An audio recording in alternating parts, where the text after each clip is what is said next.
Bumrah bed ரெஸ்ட்ல இருக்கிறார். நினைத்ததை விட காயத்தின் தன்மை அதிகம். 6 மாதம் வரை விளையாட முடியாது. முழு தகவல்களை வாங்க பார்க்கலாம். இந்திய கிரிக்கெட் அணியின் முக்கிய வீரரான ஜஸ்பிரித் பும்ரா தற்போது பெட் ரெஸ்டில் ஓய்வில் உள்ளார். ஆஸ்திரேலியாவில் நீண்ட கால சுற்றுப்பயணத்திலிருந்து திரும்பியதை அடுத்து இந்த முடிவு எடுக்கப்பட்டது. அவரது முதுகில் ஏற்பட்டுள்ள வீக்கம் குறையும் வரை அவரது நடவடிக்கைகள் எதுவும் எடுக்கப்படாது. பும்ரா இறுதியில் இந்திய கிரிக்கெட் கட்டுப்பாட்டு வாரியத்தின் பிசிசிஐ பெங்களூரில் உள்ள சிறப்பு மையத்திற்கு செல்ல வேண்டியிருக்கும் என்று கூறப்படுகிறது. இருப்பினும் இதற்கான குறிப்பிட்ட தேதி இன்னும் நிர்ணயிக்கப்படவில்லை. ஒரு ஆதாரம் கூறியது, பும்ரா அடுத்த வாரம் சிறப்பு மையத்திற்கு செல்லலாம், ஆனால் தற்போது எந்த நிர்ணயிக்கப்பட்ட தேதியும் குறிக்கப்படவில்லை. தசைகள் மீளவும் வீக்கம் குறையவும் வீட்டிலேயே படுக்கையில் ஓய்வு எடுக்க அறிவுறுத்தப்பட்டுள்ளார். ஆரம்ப பரிசோதனையில் பும்ராவின் பிரச்சினைகள் முதுகில் ஏற்பட்டுள்ள வீக்கம் மட்டுமே என்பதை குறிக்கிறது. அவரது முதுகு பிரச்சினைகளின் வரலாற்றை கருத்தில் கொண்டு அவரது கிரிக்கெட் மீளுதலுக்கான கவனமான அணுகுமுறை உள்ளது. அவரது நிலைமை மோசமடையாமல் இருப்பதை பங்குதாரர்கள் விரும்புகிறார்கள்.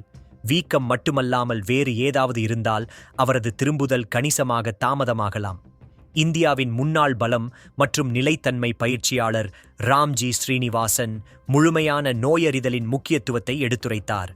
வீக்கம் தசையில் இருக்கிறதா அல்லது இடுப்பு டிஸ்கில் வீக்கம் இருக்கிறதா என்பதை பொறுத்து ஓய்வு மற்றும் மீட்புக்கு தேவையான துல்லியமான நேரத்தை தீர்மானிப்பது சார்ந்துள்ளது என்று அவர் கூறினார்.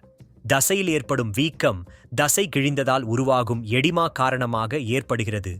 இது தசையில் ஏற்படும் கிழிவின் தரத்தை பொறுத்தது என்று ஸ்ரீனிவாசன் விளக்கினார். சாம்பியன்ஸ் டிராபி, IPL மற்றும் இங்கிலாந்து சுற்றுப்பயணம் போன்ற நிகழ்வுகளுடன் இந்திய கிரிக்கெட் அணிக்கு முன்னால் ஒரு பிஸியான சீசன் எதிர்நோக்கி உள்ளது. இந்த தொடர்களுக்கு பும்ராவின் இருப்பு மிக முக்கியமானதாகவும், எனவே அவரது மீட்பு கவனமாக நிர்வகிக்கப்படுவது அவசியமாகும். சாம்பியன்ஸ் டிராபிக்கான தற்காலிக அணியை இறுதி செய்வதற்கு முன்பு தேர்வாளர்களிடம் சில அவகாசம் உள்ளது. இந்திய அணியில் மாற்றங்களுக்கான கடைசி நாள் பிப்ரவரி 13 ஆகும். இது தேர்வாளர்களுக்கு பும்ராவின் நிலை பற்றிய மருத்துவ அறிக்கையின் அடிப்படையில் சில நெகிழ்வுத்தன்மையை அளிக்கிறது.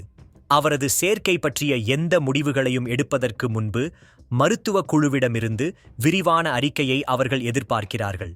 பும்ராவின் நிலை தசை வீக்கம் மட்டுமல்ல, வட்டு வீக்கமும் இருக்கலாம் என்ற கவலைகள் உள்ளன. இடுப்பு டிஸ்க் வீக்கம் எதிர்பார்த்ததை விட கணிசமாக அவருடைய மீட்பு செயல்முறையை சிக்கலாக்கி நீட்டிக்கலாம்.